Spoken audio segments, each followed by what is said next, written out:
He built an empire on fame, fortune, and fear. For decades, Sean Diddy Combs was a music mogul at the top of the industry. But now, he's facing allegations that could put him behind bars for life. In a federal courtroom in Manhattan, prosecutors just delivered a devastating final argument, accusing Diddy of leading a secret criminal empire built on manipulation, violence, and disturbing abuse. And what they revealed in closing arguments may have changed everything. Today, we're unpacking the bombshell final moments of this explosive trial, and why some now believe justice may finally be catching up to one of the biggest names in music. Let's get into it. The final showdown. After more than 6 weeks of shocking testimony, prosecutors finally made their closing argument in the case against Sean Combs. And they didn't hold back. They spoke for nearly 5 full hours, using witness testimony, video evidence, and direct quotes to paint a picture of Diddy not just as an artist, but as the leader of a criminal enterprise. Over 30 witnesses had testified during the course of the trial: ex-girlfriends, former employees, bodyguards, male escorts, even fellow rappers. According to the prosecutor, Combs ran a circle where no one said no. She described it as his kingdom, where everyone was there to serve him. At the center of it all, 2 women, his ex-girlfriend Cassie Ventura, and another anonymous accuser referred to only as Jane, a pattern of abuse. The prosecution claimed Combs used power, money, and fear as weapons. According to them, this wasn't about a bad relationship. It was a deliberate system of control spanning decades.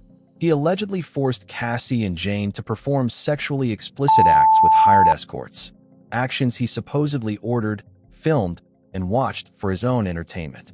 And it wasn't just once or twice. Witnesses testified about hundreds of freak-offs, Diddy's term for lavish hotel encounters involving drugs, escort. The power of the RICO. Diddy isn't just facing accusations of abuse.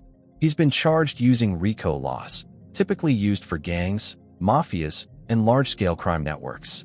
To convict him, the prosecution only has to prove 2 predicate crimes connected by a single criminal conspiracy. Their claim? That Combs committed dozens.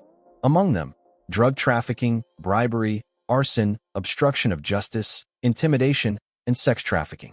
One shocking allegation: Diddy allegedly ordered someone to blow up Kid Cudi's car because he was dating Cassie.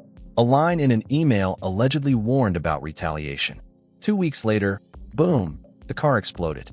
They argued every act had one goal: maintain absolute control, whether through fear or force. He didn't act alone. Disturbingly, prosecutors say Diddy didn't do it all by himself.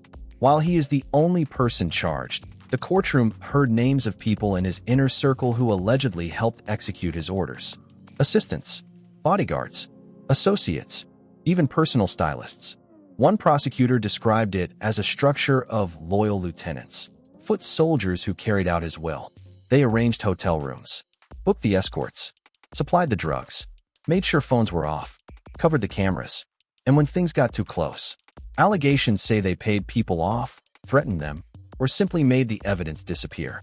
Combs, the prosecutor said, managed to do this for 2 decades because he used his money, his influence, and his inner circle to cover up his crimes. Inside the courtroom, while the charges were serious, the courtroom itself was soaked in tension for another reason. Diddy's entire family was in the room. All 6 of his children appeared that day, including his 19-year-old twin daughters, the first time they'd showed up since opening week. His mother sat silently behind him. At first, Diddy walked in with confidence, smiling, placing his hand over his heart, gesturing affectionately toward his family. Observers said it was the first time he truly looked alone. And considering what the jury was hearing, it's no surprise. The defense strategy. So what can Diddy's legal team possibly say in response? Their approach is risky, but clear. His defense attorney, Mark Agnifilo, elected not to call a single witness. Instead, they relied entirely on cross-examinations, trying to discredit accusers, poke holes in timelines, and raise questions around consent. Their claim: Cassie and Jane were not victims, but longtime partners in a consensual, polyamorous lifestyle. They say their choices were made willingly, and that prosecutors are retroactively calling it something darker. They also allege that some stories, like one involving a woman supposedly dangling from a building, were too inconsistent to be trusted. Bottom line, The defense wants the jury to see this not as trafficking, but as tabloid drama. The jury's challenge. But now it's in the jury's hands. 12 individuals, ranging in age from 30 to 74, must now piece together 6 weeks' worth of trauma, testimony, and graphic evidence. Legal experts say the prosecution may have helped their case by being methodical and brutally organized. They built their closing around a roadmap, a simplified checklist showing how each alleged crime supports the bigger conspiracy. As one legal analyst put it, if the jury follows the roadmap step by step, the destination is a guilty verdict. What the public is saying. Outside the courtroom, public opinion is just as divided, but shifting. YouTuber and trial analyst Tissa Tells, who attended every day of the trial, says something changed after the closings. People kept asking, "Where's the RICO?" she said. Now, even Diddy supporters are reportedly saying, "Yeah, I see it now." Viewers across live streams and analyst content have expressed shock at how calculated the allegations sound. Even those who were skeptical are now saying, "This is deeper than we thought." Some believe this trial could be a tipping point, not just in hip-hop, but in how fame no longer protects power. What happens next? The jury is now deliberating. They could return with a decision in a matter of days, or take longer. But the stakes couldn't be higher. If convicted, Sean Diddy Combs could spend the rest of his life in prison.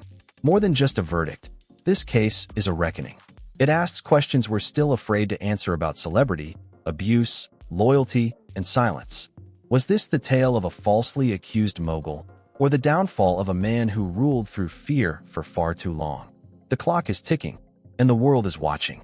If you found this breakdown helpful and want full updates as this case unfolds, make sure to hit the subscribe button and turn on notifications. And drop a comment. Do you think this is the end for Diddy?